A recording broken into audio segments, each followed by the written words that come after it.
प्यारे बच्चों, इस वीडियो में हम अंक जगत कक्षा 4 कार्य पुस्तिका के दिवस 25 के अभ्यास प्रश्नों को हल करेंगे। सबसे पहला हमारा प्रश्न है, कितने पैसे। यहाँ पर इन प्रश्नों को हल करने के लिए आपको एक बात याद रखनी है प्यारे बच्चों। हमें पता है कि 1 रुपए में 100 पैसे होते हैं। 1 रुपए में कितने पैसे होते हैं? 100। तो यहाँ पर एक तरफ तो रुपए दिए हैं, दूसरी तरफ खाली जगह में हमें पैसे भरने हैं। तो आपको क्या करना है, ये जो रुपए दे रखे हैं इनमें 100 से गुणा कर देनी है। जब हम किसी संख्या में 100 से गुणा करेंगे तो आप डायरेक्ट याद रख लेना, बस उसमें 2 जीरो जोड़ देनी है। इनमें 2 जीरो जोड़ देनी है। अब देखिए, 1 रुपए में 100 पैसे होते हैं तो 1 के आगे 2 जीरो जोड़ दीजिए तो ये 100 पैसे बन जाएंगे। 5 रुपए के आगे, अब जब 5 के आगे आप 2 जीरो जोड़ देंगे 500 पैसे बन जाएंगे। 9 रुपए में 2 जीरो लगाइए, 900 पैसे बन जाएंगे। बस इनके आगे आपको दो जीरो जोड़ देनी है। ठीक है, तो ये पैसों की संख्या बन जाएगी।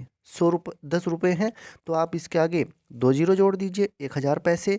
48 के आगे 2 जीरो लगाइए, 4800 पैसे। 60 के आगे 2 जीरो लगाइए, ये कितना बन जाएगा? 6000 पैसे। इसी तरह से आप इसको भी देखिए, 990 है ये, 90 के आगे 2 जीरो लगाइए, 9000 पैसे। 200 के आगे फिर 2 जीरो लगाइए, कितना बन गया? 20,000 पैसे। 500 के आगे 2 जीरो लगाइए तो 50,000 पैसे। इस तरह से आप इसमें 2 जीरो लगा करके यानी 100 से गुणा करके ये बता सकते हैं कि कितने पैसे हैं। अब देखते हैं हम अपने दूसरे सवाल को। इस सवाल में हमें क्या करना है, ये बताना है कितने रुपए हैं। तो इधर इस बार पैसे दे रखे हैं और हमें यहाँ पर रुपए बताने हैं। तो आपको एक बात याद रखनी है, जब रुपए बताने हैं तो इनमें से 2 जीरो हटा देनी है। ठीक है, अब यहाँ पर 300 पैसे दे रखे हैं। अब 300 पैसे में कितने रुपए होंगे? तो आपको 2 जीरो हटाइए, कितना बचेगा? 3। तो 3 रुपए होंगे। 600 पैसे में से 2 जीरो हटाइए तो 6 रुपए।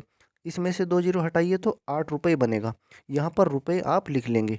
इसके बाद यहाँ पर देखिए, इसमें 1000 पैसे, 2 जीरो हटाइए तो 10 बचेगा। इसमें से 2 जीरो हटेंगी तो 12 बचेगा, 12 रुपए। फिर यहाँ पर 2 जीरो हटाइए तो 23 रुपए बचेगा। इसी तरह से आप इन सवालों में भी देखिए,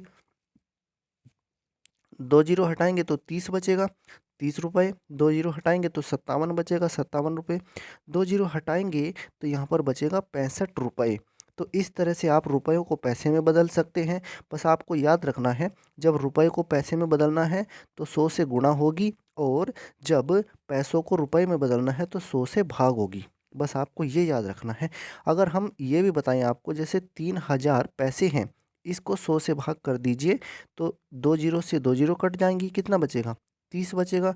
तो 30 रुपए आपका उत्तर हो जाएगा। तो अब देखते हैं हम अपने तीसरे सवाल को। इस सवाल में हमें क्या करना है, कुल पता कीजिए।